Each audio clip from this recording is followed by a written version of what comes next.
구약성경 439쪽 사무엘상 18장 6절로 12절의 말씀 제가 받들어 읽겠습니다. 무리가 돌아올 때 곧 다윗이 블레셋 사람을 죽이고 돌아올 때에 여인들이 이스라엘 모든 성읍에서 나와서 노래하며 춤추며 소고와 경쇠를 가지고 왕 사울을 환영하는데 여인들이 뛰놀며 노래하여 이르되 사울이 죽인 자는 천천히요 다윗은 만만이로다 한지라. 사울이 그 말에 불쾌하여 심히 노하여 이르되 다윗에게는 만만을 돌리고 내게는 천천만 돌리니 그가 더 얻을 것이 나라 말고 무엇이냐 하고 그날 후로 사울이 다윗을 주목하였더라. 그 이튿날 하나님께서 부르시는 악령이 사울에게 힘있게 내림에 그가 집안에서 정신없이 떠들어대므로 다윗이 평일과 같이 손으로 수금을 타는데 그때에 사울의 손에 창이 있는지라. 그가 스스로 이르기를 내가 다윗을 벽에 박으리라 하고 사울이 그 창을 던졌으나 다윗이 그의 앞에서 2번 피하였더라. 여호와께서 사울을 떠나 다윗과 함께 계심으로 사울이 그를 두려워한지라. 아멘. 정신질환에 관한 지식이 없었던 고대인들은 정신질환과 귀신 들림을 구별하지 못했어요. 이 정신질환에 관한 개념이나 묘사하는 단어 자체가 없었기 때문에 정신질환을 귀신 들림이나 악령에 사로잡히는 빙의로 묘사하고 표현할 수밖에 없었어요. 성경의 기자도 마찬가지예요. 그래서 우리는 성경을 읽을 때 이것이 진짜 귀신 들림인지 아니면 단순한 정신질환인지 구별하며 읽어야 돼요. 오늘 본문에서 사울은 악령에 사로잡히죠. 10절 말씀 다시 한번 보시면 그 이튿날 하나님께서 부르시는 악령이 사울에게 힘있게 내리매 그가 집안에서 정신없이 떠들어대므로 다윗이 평일과 같이 손으로 수금을 타는데 그때에 사울의 손에 창이 있는지라. 하나님께서 부르시는 악령, 이 표현은 우리를 좀 당혹하게 만들어요. 하지만 고대 히브리인들은 악령도 하나님께서 부르신다고 생각을 했어요. 그래서 사무엘상 16장 15절 말씀 보시면 사울의 신하들이 그에게 이르되 보소서 하나님께서 부르시는 악령이 왕을 번뇌하게 하온지요.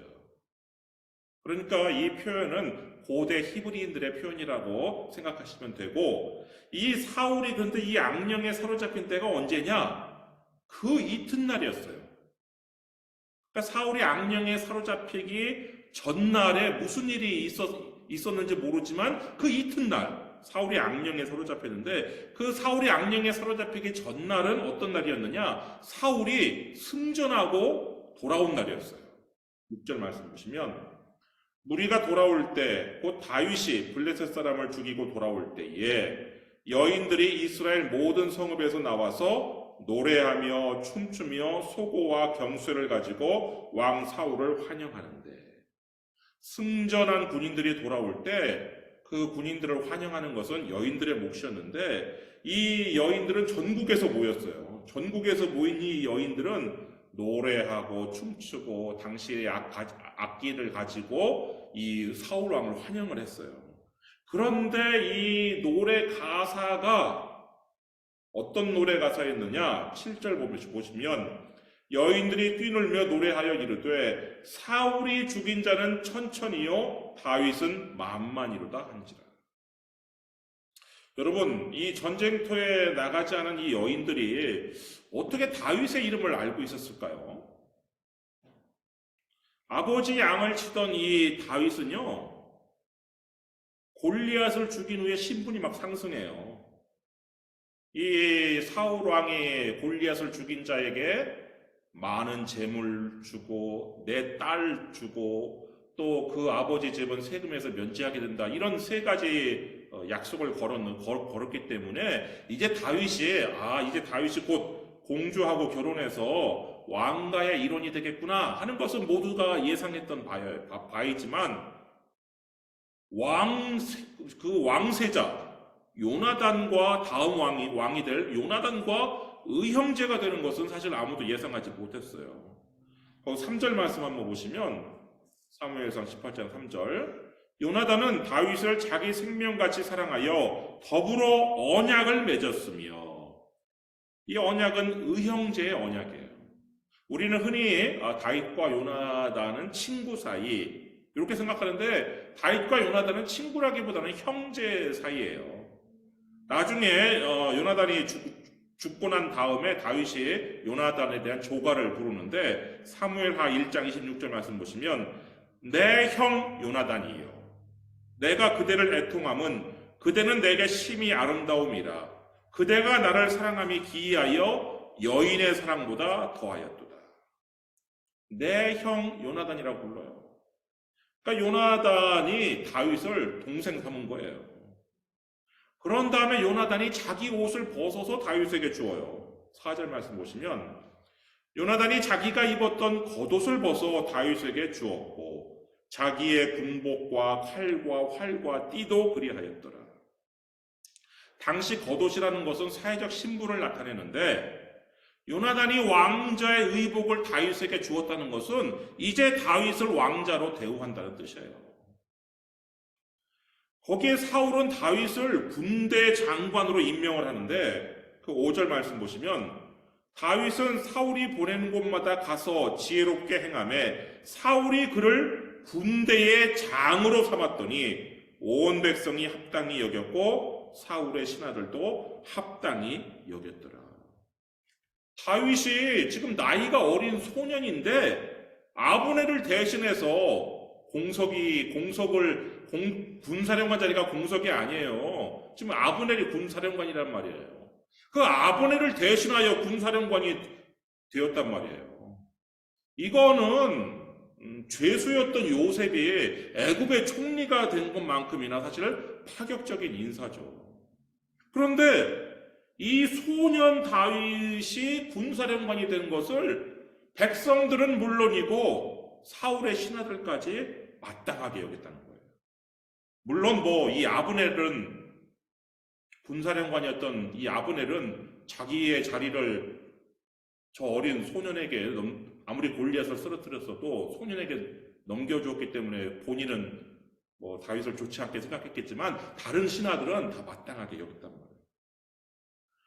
그래서 이 이스라엘 내에 골리앗을 쓰러뜨리고 총사령관이 된 양치기 소년 다윗의 스토리는요, 이거는 아주 그냥 이스라엘 전역에 퍼지고 이제 다윗의 이름을 모르는 사람은 아무도 없게 된 그런 정도가 된 거란 말이에요. 그래서 여인들도 전쟁터에 나오지 않았던 여인들도 집안에만 있었던 여인들도 다윗의 이름을 알고 이렇게 사울이 죽인 자는 천천히요 다윗은 만만이로다 이런 노래를 불렀던 거예요. 근데 이 노래 가사가 다윗의 파격적인 인사만큼이나 굉장히 파격적인 가사예요. 어떻게 왕과 신하를 비교를 해요. 더군다나 이 다윗을 사울보다 더 위에 놓은 가사잖아요. 이 이스라엘 여인들의 노래가 얼마나 이게 파격적이었는지요. 이 노래가 블레셋 사람들한테까지 알려졌어요. 사무엘상 21장 11절 말씀 보시면 아기스의 신하들이 아기스에게 말하되 이는 그 땅의 왕 다윗이 아니니까 무리가 춤추며 이 사람의 일을 노래하여 이르되 사울이 죽인 자는 천천히요 다윗은 만만히로다 하지 아니하였나이까 한지라. 이 여인들이 부른 노래가요 블레셋 사람들한테까지 다 알려졌어요. 블레셋의 신하들한테까지. 그런데 이 노래를 들은 블레셋 사람들은 이 노래를 듣고 다윗을 왕으로 여길 정도였단 말이에요. 이런 여인들의 노래에 이 사울이 굉장히 언짢았어요. 8절 말씀 보시면 사울이 그 말에 불쾌하여 심히 노하여 이르되 다윗에게는 만만을 돌리고 내게는 천천만 돌리니 그가 더 얻을 것이 나라 말고 무엇이냐 하고, 그리고서는 이 사울이 다윗에게 내 왕의 자리를 왕위를 찬탈당할 수도 있겠구나 하는 생각을 이제 하기 시작했어요. 그러자 다윗을 그동안 기뻐하고 다윗을 사랑했던 마음이 이제 시기심과 의심으로 바뀌어요. 9절 말씀 보시면 그날 후로 사울이 다윗을 사울을 주목하였더라. 그런 그 다음 날 이 사울이 악령에 사로잡힌 거란 말이에요. 그런데 지금까지는 다윗이 수금을 연주하면 악령이 떠나고 제정신이 돌아왔어요. 사무엘상 16장으로 한번 가보세요. 사무엘상 16장 23절 말씀 보시면, 하나님께서 부르시는 악령이 사울에게 이를 때에 다윗이 수금을 들고 와서 손으로 탄즉 사울이 상쾌하여 낫고 악령이 그에게서 떠나더라.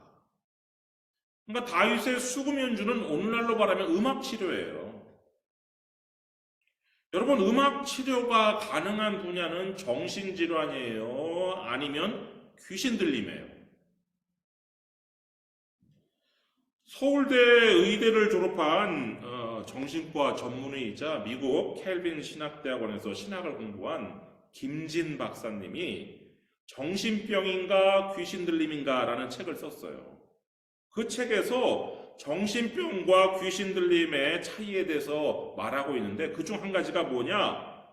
약물의 반응을 보이느냐 보이지 않느냐는 거예요. 정신병은 약물 치료에 반응을 보여요. 그러나 이 귀신 들림은 약물 치료에 아무런 반응을 보이지 않아요. 이것을 확장하면 음악 치료에 반응을 보이는 것은 정신병이고, 음악 치료에 아무런 반응을 보이지 않는 것은 귀신 들림이라고 볼 수 있단 말이에요.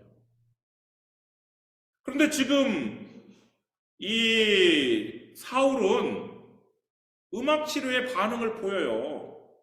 악령이 떠나고 사울이 상쾌하게 나았어요.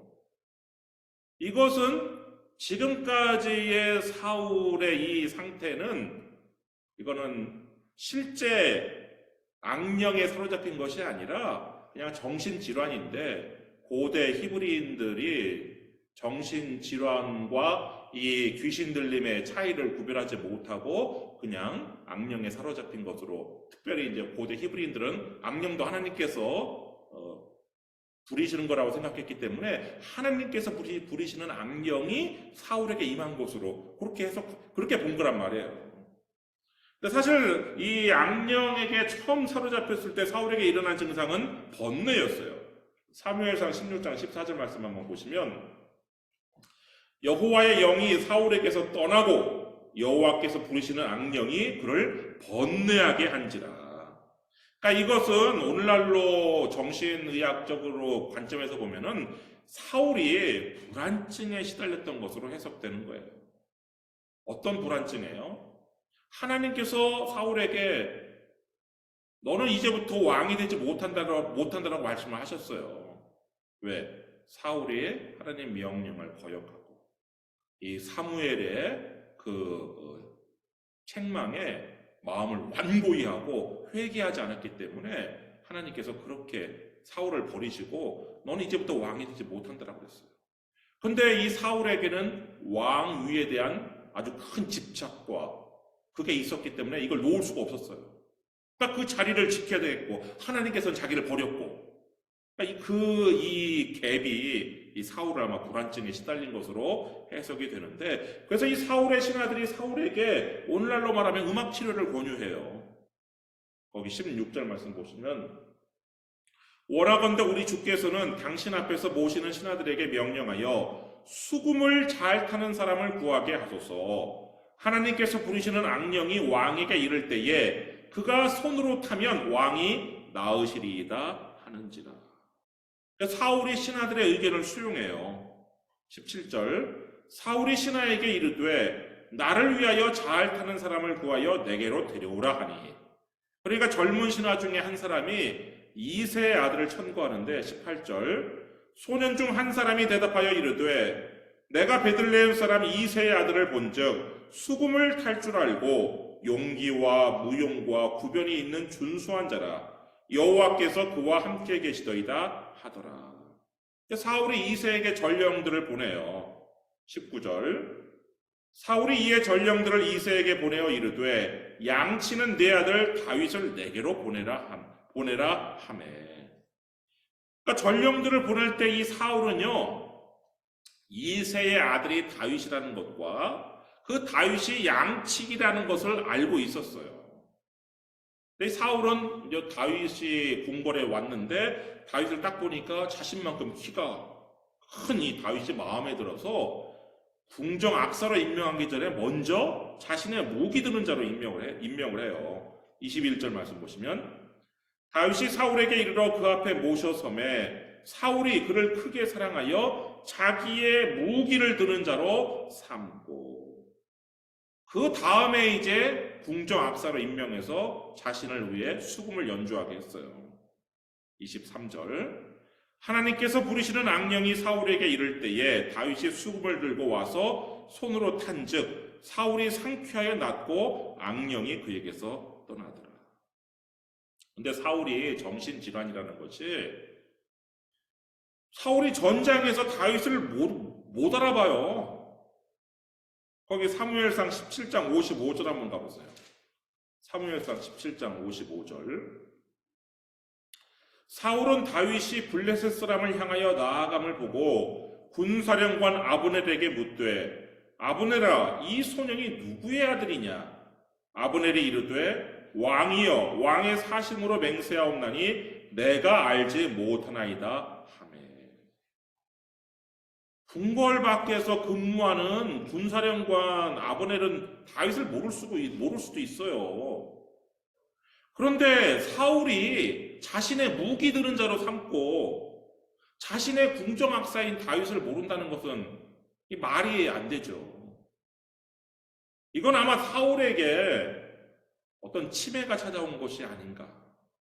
설령 치매가 아니라도 사울에게 어떤 정신질환이 있었다는 것은 분명해 보여요.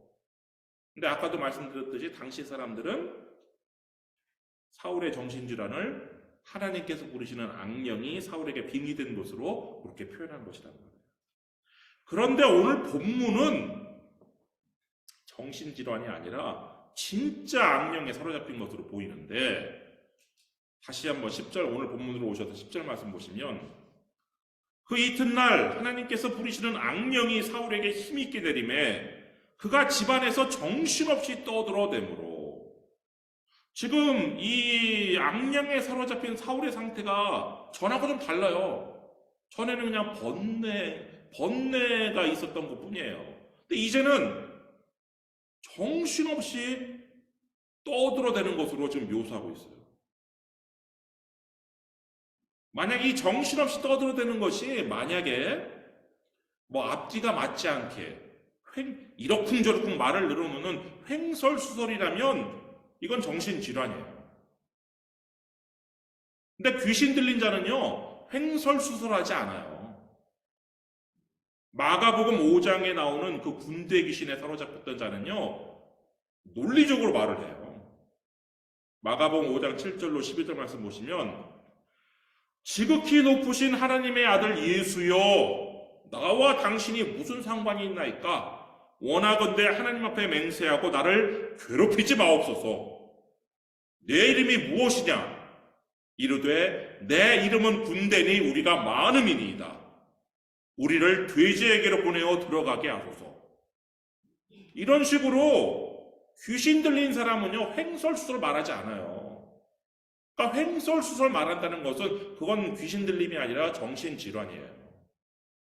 그렇다면 오늘 본문에서 이 사울이 정신없이 떠들어댄 것은 무엇일까? 이 오늘 본문을 히브리어 원문으로 보면요. 이 정신없이 떠들어댐으로 번역된 우리 한글 성경에 이렇게 번역된 이 단어가 딱 한 단어예요. 나바라는 동사인데 이 나바라는 단어는 예언하다 그런 뜻이에요. 그래서 이 나바의 명사형이 나비인데 이 나비가 예언을 하는 사람 예언자예요. 근데 이 나바라는 단어가 처음 사울에게 쓰인 것은 언제냐? 오늘 본문이 아니라 처음 사울에게 하나님의 영이 임하였을 때 그때 사용되었어요. 사무엘상 10장 10절인데요.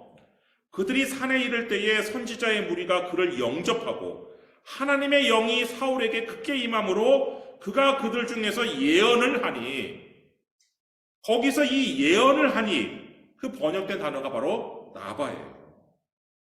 그러니까 사울이 하나님의 영에 충만했을 때 예언을 한 것도 나바고, 오늘 지금 악령에 사로잡혀갖고 정신없이 떠들어대는 것도 예언이란 말이에요. 근데 이 예언은 어떤 예언이냐? 성령께서 주시는 예언이 아니라 귀신이 주는 예언을 한 거란 말이에요. 이로써 우리는 성령이 주시는 예언도 있지만 귀신이 주는 예언도 있다는 것을 알 수가 있는데, 이 귀신이 주는 예언을 하는 오늘 본문의 사울은 정신질환이 아니라 진짜 정말로 악령에 사로잡힌 거란 말이에요. 그래서 다른 때와 달리 다윗의 이 수금 연주가, 손으로 뜯는 수금 연주인 그 음악 재료가 아무런 효과가 없었던 거예요.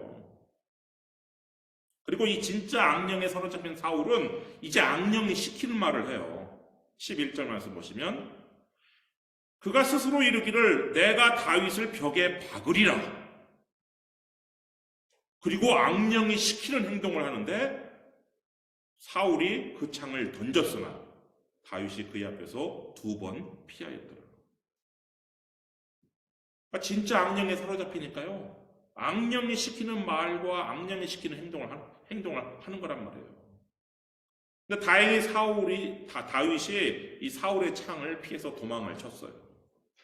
근데 악령에 사로잡힌 이 사울은 하나님께서 함께 하시는 다윗을 두려워하기 시작했어요.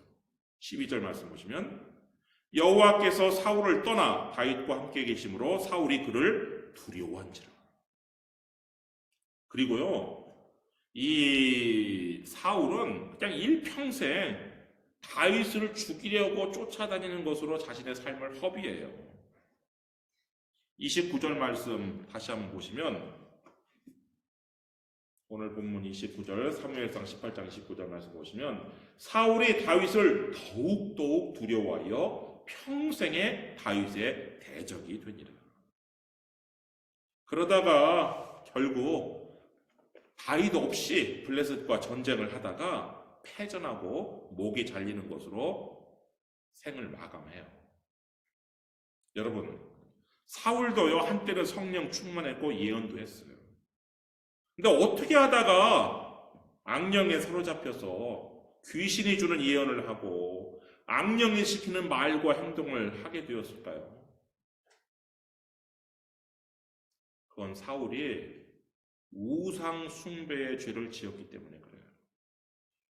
물론 사울이 직접적인 우상 숭배처럼 바알 신상에 막 절을 하거나 바알 제사에 참여해서 막 바알의 제사 음식을 먹었다거나 그렇게 한 것은 아니에요.